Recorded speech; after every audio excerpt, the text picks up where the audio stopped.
السلام علیکم دوستو، میرا نام ہے حسیب شفقت اور آپ دیکھ رہے ہیں ہنسی ٹی وی۔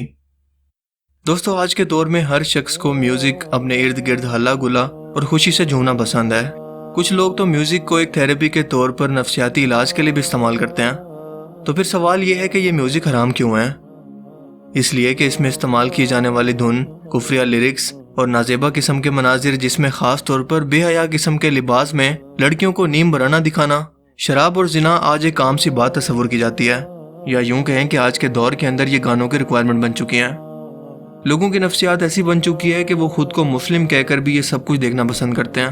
اب آپ سوچیں کہ ایک حرام چیز کو اس قدر ایکسٹریم حد تک لے جا کر لوگوں کو گمراہ کرنا ممکن ہو، انہیں جانے انجانے کے اندر ہر اس گناہ کی طرف مائل کرنا ممکن ہو جس کا اسلام میں سختی سے منع کیا گیا ہے، تو کیا شیطان اس موقع کو یوں ہی آسانی سے اپنے ہاتھ سے جانے دے گا، جس کا کام ہی انسانیت کو گمراہ کرنا ہے، اور اس نے اللہ تعالیٰ سے کیا گیا اپنا وعدہ پورا کرنا ہے کہ میں ہر طرح سے تیرے بندوں کو بہکاؤں گا، یہاں تک کہ انہیں دوزخ میں پہنچا دوں۔ اسی لیے پوری دنیا کی میوزک انڈسٹری پر صرف چند خفیہ طاقتوں کی حکومت اور مکمل کنٹرول ہے، اور آج جس حد تک یہ اس بے حیائی کے ایجنڈا کو آخری حدوں تک لے جا چکے ہیں، اس کا اندازہ شیطان کو ٹریبیوٹ دینے والے کفریہ لیرکس سے لے کر لائیو کنسرٹ میں ہونے والی بے حیائی سے آسانی سے لگایا جا سکتا ہے، جہاں خصوصاً عورتوں کو فیشن اور ایک دوسرے سے یونیک دکھنے کی دوڑ کے اندر شیطان نے بے لباس کر دیا ہے۔ اور آپ کو بتاتا چلوں کہ باغ عدن کے اندر جب اما ہوا اور بابا آدم کو شیطان نے دھوکے سے وہ پھل کھلا دیا جس کو اللہ تعالیٰ نے کھانے سے منع کیا گیا تھا، تو سب سے پہلے اما ہوا اور بابا آدم کا جنتی لباس اتار لیا گیا، یعنی کہ شیطان کا سب سے پہلا اور کارگر وار اولاد آدم کو برہنہ کرنا یا بے لباس کرنا ہے۔ آج پوری دنیا کی میوزک انڈسٹری خصوصاً ہالی ووڈ ان خفیہ تنظیموں کے ہاتھ کی کٹ پتلی ہے۔ جو بھی شخص اس میں کامیاب ہونا چاہتا ہے، اسے پہلے ان شیطانی تنظیموں سے باقاعدہ ایک معاہدہ کرنا پڑتا ہے، جس کے مطابق انہیں شہرت، پیسہ اور ہر طرح کا عیش فراہم کیا جاتا ہے، مگر بدلے میں وہ شخص دراصل اپنی روح کو بیچ دیتا ہے اور روحانی طور پر ان کا غلام بن جاتا ہے۔ یعنی اب وہ اپنے آقا یا مالک کے حکم سے ہٹ کر اپنی مرضی سے کوئی بھی کام نہیں کر سکتا، اور اگر وہ ایسا نہیں کرے گا تو اسے بڑی صفائی سے راستے سے ہٹا کر اس کی موت کو حادثے کا نام دیا جاتا ہے، جیسا کہ مائیکل جیکسن کے ساتھ ہوا۔ ویسے تو ان ناموں کی فہرست بہت طویل ہے اور زیادہ تر کے بارے میں آپ ویسے بھی جانتے ہیں، جنہیں ان کے خفیہ شیطانی سائنس کی بدولت پہچاننا بہت آسان ہے، خاص طور پر پاپ انڈسٹری کے اندر، جو آپ کے سب کانشیس مائنڈ کو کچھ اس طرح سے اٹیک کرتی ہیں کہ اسے سنتے ہوئے جسم کے بال تک کھڑے ہو جاتے ہیں، جس کے بعد انسان کو عبارت کے اندر سرور نہیں آتا، کیونکہ وہی میوزک اور دھن آپ کے دماغ کے اندر بجتی رہتی ہے اور آپ کو عبارت سے غافل کرتی ہے۔ اس انڈسٹری کے اندر کس قدر گند ہے، یہ تو آپ کو اس کے اندر رہنے والے شخص ہی بہتر بتا سکتے ہیں، جن کے بنانے کا مقصد ہی ہوتا ہے اپوزٹ جینڈر کو اٹریکٹ کرنا، اور سائنٹیفک اسٹڈیز سے یہ بات ثابت ہو چکی ہے کہ میوزک ہمارے دماغ پر کافی گہرا اثر چھوڑتے ہیں، جس میں سینسری ریسیپشن، ایموشنز اور بیہیویئر بھی شامل ہیں۔ 1839 میں ہینرچ ویلہم ڈوو نے ایک انتہائی حیران کن دریافت کی اور بائنورل بیٹس کے بارے میں انسانوں کو آگاہ کیا، جو ایک خاص طرح کی آڈیو فریکوینسی ہیں جو میوزک کے اندر جان بوجھ کر شامل کی جاتی ہیں اور لگاتار ہمارے موڈ پر اثر انداز ہوتی ہیں۔ حال ہی میں 2012 میں ہونے والے ایک سائیکالوجیکل اسٹڈی سے یہ پتہ چلا کہ ہمارا دماغ ان خاص فریکوینسی کی ویوز کے ساتھ لگاتار اثر انداز ہو کر ہماری دماغی سوچوں کو اپنی مرضی سے ترتیب دے سکتی ہیں، جو عورتوں کو صرف ایک آبجیکٹ یا جانور کے طور پر لوگوں کے سامنے پیش کرتی ہیں۔ جان بوجھ کر ان گانوں کے اندر ایسے مناظر دکھائے جاتے ہیں جو شیطان کو خدا بنا کر لوگوں کو اس کی پرستش یا عبادت کی طرف مائل کریں۔ حرام چیزوں کو مثلاً شراب، زنا اور بے حیائی اور حتیٰ کہ لباس تک کو گلیمرائز کر کے انسانوں کو دھوکے میں ڈالا جاتا ہے۔ یہ صرف ایک انٹرٹینمنٹ نہیں ہے، کیونکہ انٹرٹینمنٹ مورل اور ایتھیکل ویلیو سے خالی نہیں ہوتی۔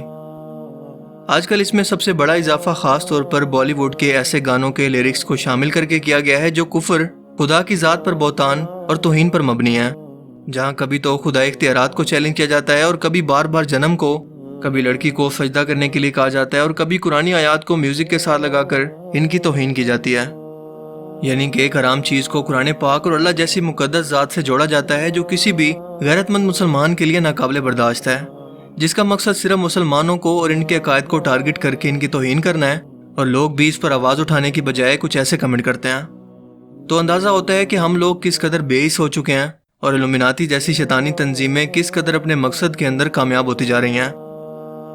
بدقسمتی سے ان گانوں کو خود ہمارے پاکستانی مشہور سنگر جیسے کہ راحت فتح علی خان اور عاطف اسلم بھی ان کو گانے والوں میں شامل ہیں، جنہیں شاید ان کے الفاظ کی سنگینی اور توہین کا اندازہ تک نہیں ہے۔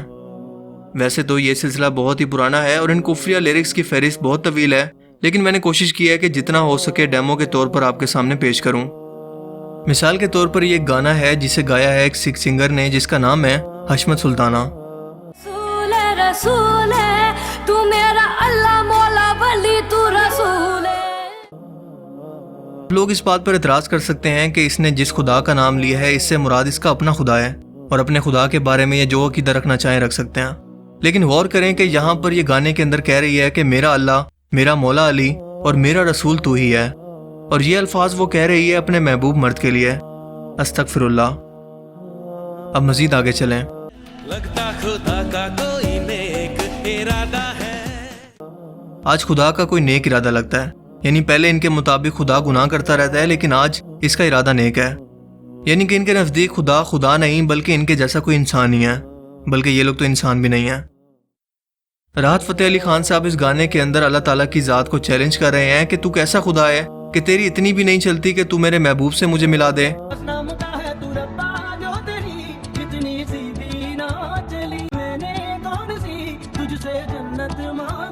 میں نے کون سا تجھ سے جنت مانگ لیا ہے؟ یعنی کہ اس کا مطلب تو یہ ہوا کہ خدا کے بس میں نہیں ہے کسی کو جنت دینا، یا یہ اس کے لیے بہت مشکل کام ہے، اور یہ بھی کہ خدا انہی مصروف کے انتظار میں بیٹھا ہے کہ کب یہ حکم کریں اور خدا ان کے حکم کی تعمیل کرے۔ کیا ان کو اس بات کا نہیں پتا کہ یہ خدائی اختیار ہے کہ وہ اپنے بندوں کو آزمائے؟ بندوں کا یہ کام نہیں ہے کہ وہ اپنے خدا کو آزمائے۔ اگلے جنم وچ اللہ ایسا کھیل رچا کے بھیجے، مینوں تو بنا کے بھیجے، تینوں میں بنا کے بھیجے۔ اب یہاں پر بات اگلے جنم کے ساتھ ہندو خداؤں کی تھی تو ٹھیک تھا، لیکن یہاں پر اللہ کا نام لے کر باقاعدہ مینشن کیا گیا ہے کہ وہ دوبارہ جنم کے ذریعے تمہیں اگلے جنم میں لڑکی بنا دے اور مجھے لڑکا بنا دے۔ یاد رہے کہ بار بار جنم لے کر مر جانا، یہاں تک کہ انسان انلائٹنڈ ہو کر خود بھی خدا بن جائے، ہندوؤں کا عقیدہ ہے نہ کہ مسلمانوں کا۔ جنت سجائی میں نے تیرے لیے، چھوڑ دی خدائی میں نے تیرے لیے۔ استغفر اللہ۔ جنت سجانا مخلوق کی نہیں بلکہ خالق کی فطرت ہے۔ کیا یہ لوگ خود سے ایک بار بھی لیرکس کو نہیں پڑھتے ہوں گے کہ یہ کیا بولنے والے ہیں؟ یا پھر انسان کے لیے پیسہ اور شہرت ہی سب کچھ ہے جس پر وہ ہر چیز پر کمپرومائز کرنے کو تیار ہیں؟ ہنی سنگھ جیسے سنگرز کو سن کر اندازہ ہوتا ہے کہ بنا سر پیر اور مطلب کے لیرکس کیسے بنائے جاتے ہیں، اور گانوں میں صرف شراب، لڑکی اور عیاشی کو دکھا کر کیسے لوگوں کو اٹریکٹ کیا جاتا ہے، کیونکہ انسان یہی کچھ تو دنیا میں فطری طور پر چاہتا ہے، جو کہ شیطان کے سب سے بڑے ہتھیار ہیں۔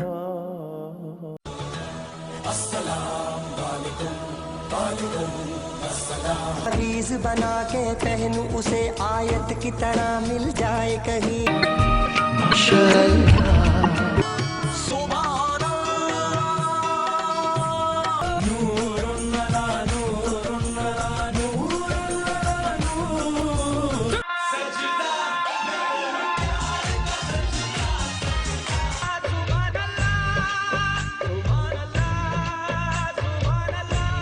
سجدے سر جھکتا ہے یارا میں کیا کروں۔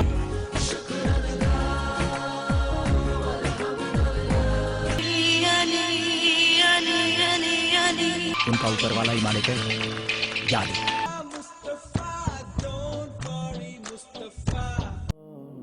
جبکہ ہالی ووڈ انڈسٹری تو لیرکس کے معاملے میں کچھ اس حد تک بڑھ چکی ہے اور گانوں کے اندر کچھ اس طرح کے خفیہ سمبلز اور شیطانیت پرستی کو دکھا رہی ہے کہ اس کا اندازہ مارلن مینسن جیسے شیطانی سنگر کو دیکھ کر لگایا جا سکتا ہے، جو سرے عام اپنے کنسرٹ کے اندر بائبل کو پھاڑ کر اسے آگ لگاتا ہے اور اسے کھا جاتا ہے، شیطان کو گانے کے اندر لیرکس میں اپنا خدا بنا کر اس کی پوجا کرتا ہے، لیکن عوام اسے آرٹ کہہ کر خاموش رہتی ہے۔ حال ہی میں ایک مسلم امریکی سنگر فرینچ مونٹینا کا ایک گانا ریلیز کیا گیا جس کا کور کچھ اس طرح سے دکھتا ہے۔ اس کے پاس کئی مسلم حجابی لیڈیز ریڈ کلر کے بوٹس پہن کر بیٹھی ہیں، اور ریڈ کلر کے بارے میں آپ جانتے ہیں کہ یہ سیکشول اٹریکشن کی علامت جانا جاتا ہے، جو کہ سیدھا سیدھا اسلام کو ٹارگٹ کر رہے ہیں۔ اور لوگ تو یہ سوچتے ہیں کہ جب خود کو مسلمان کہنے والا سنگر ہی ایسے گانے گا رہا ہے تو باقی لوگوں کو اس سے بھلا کیا مسئلہ ہو سکتا ہے، جبکہ حقیقت میں تو ان کی ڈوریاں پیچھے سے کوئی اور ہلا رہا ہے اور یہ اپنی مرضی سے کچھ بھی نہیں کر سکتے، اور ان کے حوصلے اس لیے بھی بڑھتے جا رہے ہیں کہ لوگ یہ سب کچھ دیکھتے تو ہیں لیکن پھر بھی خاموش رہتے ہیں۔ انسان کو اللہ رب العزت نے ایک عظیم مقصد کے تحت پیدا کیا ہے، جس کی پردہ کشائی اللہ تعالیٰ نے قرآن مجید میں ان الفاظ کے اندر کی ہے، اور میں نے جنات کو اور انسان کو پیدا ہی اسی غرض سے کیا ہے کہ میری عبادت کیا کریں۔ لیکن انسان جب دنیا کی سرور و موسیقی کی لذتوں کے اندر گم ہو جاتا ہے تو وہ یہ راز بھلا بیٹھتا ہے کہ اس کی زندگی کا مقصد دراصل کیا ہے۔ اسے دنیا میں کیوں پیدا کیا گیا؟ اس کی قوتوں اور صلاحیتوں کا مقصد کیا ہے؟ اسے کیوں دنیا کی تمام مخلوقات پر فضیلت اور برتری دی گئی؟ اسے مرنا بھی ہے کہ نہیں؟ مرنے کے بعد اس کا کیا انجام ہوگا؟ اور ایسے غافل لوگوں کے لیے اللہ پاک کا قرآن پاک کے اندر کیا فیصلہ ہے وہ بھی سن لیں۔ تو وہ جس نے سرکشی کی اور دنیا کی زندگی کو ترجیح دی تو بے شک ان کا ٹھکانہ جہنم ہے، اور وہ جو اپنے رب کے حضور کھڑا ہونے سے ڈرا اور اپنے نفس کو خواہش سے روکا تو بے شک جنت ہی اس کا ٹھکانہ ہے۔ اس کے علاوہ اللہ تعالیٰ نے فرمایا کہ کیا بستیوں والے نہیں ڈرتے کہ ان پر ہمارا عذاب رات کو آئے جب وہ سوتے ہوں، یا بستیوں والے نہیں ڈرتے کہ ان پر ہمارا عذاب دن چڑھے آئے جب وہ کھیل رہے ہوں۔ اللہ تعالیٰ ہمیں اس فتنے سے بچنے کی اور نیک عمل کرنے کی توفیق عطا فرمائے، آمین۔ مجھے امید ہے کہ آج کی اس ویڈیو سے آپ کو بہت کچھ نیا جاننے کو ملا ہوگا اور یہ ویڈیو آپ کو پسند آیا ہوگا۔ اگر یہ ویڈیو آپ کو اچھا لگا تو اسے لائک کیجئے۔ اب میں ملوں گا آپ سے ایک نئی انٹرسٹنگ ویڈیو میں، تب تک کے لیے اپنا بہت سا خیال رکھیے گا۔ Thanks for watching this video. اللہ حافظ۔